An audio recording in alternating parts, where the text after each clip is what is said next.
চলো বন্ধুরা, আজকে দেখো টমেটো ভর্তা বানাচ্ছি। সেই জন্য দুটো লাল পাকা টমেটো নিয়ে নিয়েছি। ধুয়ে নিলাম এখন টমেটোগুলো।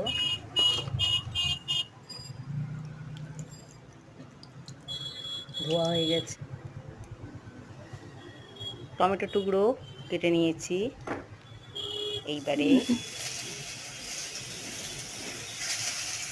তেলের মধ্যে দিয়ে দিলাম একটু নুন ছিটিয়ে, দিয়ে দিলাম কয়েকটা কাঁচা লঙ্কা পাশে দিয়ে দিলাম, আর দিয়ে দিলাম রসুনের কোয়া। এটা যে যার স্বাদ অনুযায়ী দেবে। আমি 3-4 কোয়া রসুন দিলাম, দিয়ে এবারে আমি এটা ঢাকা চাপা দিয়ে দিচ্ছি। মিনিট 2 পর ঢাকা খুলে দেখছি।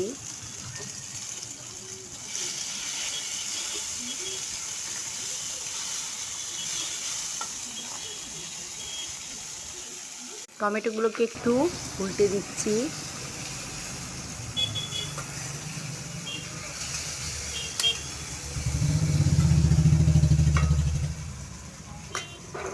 আবার একটু ঢাকা চাপা দিয়ে দিচ্ছি। এবারে যখন এগুলো নরম হয়ে যাবে তখন গ্যাসটা আমি অফ করে দিলাম।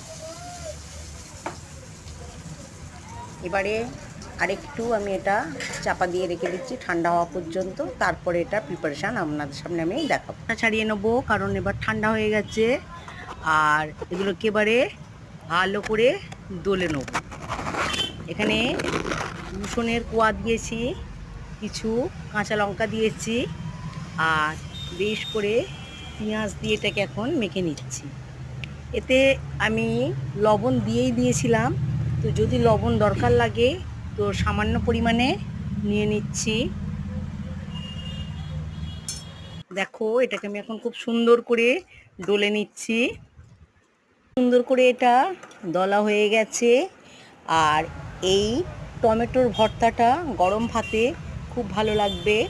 তো আমার এটা দলা হয়ে গেছে, আর ওপর থেকে আমি কাঁচা সর্ষের তেল ছড়িয়ে দেব।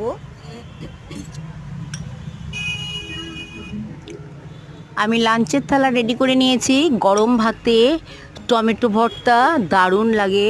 সঙ্গে রেখেছি আলু ভাতে, কুমড়ো ভাতে, ডিম ভাজা, আর বেশ খানিকটা টমেটোর ভর্তা নিয়ে নিলাম। দেখো গরম ভাতে এই টমেটোর ভর্তা দারুণ। তো ভালো লাগলে অবশ্যই একটু কমেন্ট করো, আর লাইক শেয়ার দিতে ভুলো না। চলি বন্ধু, টাটা। আবার দেখা হবে অন্য কোনো নতুন রেসিপি নিয়ে। আমি এখন জমিয়ে লাঞ্চটা সারি।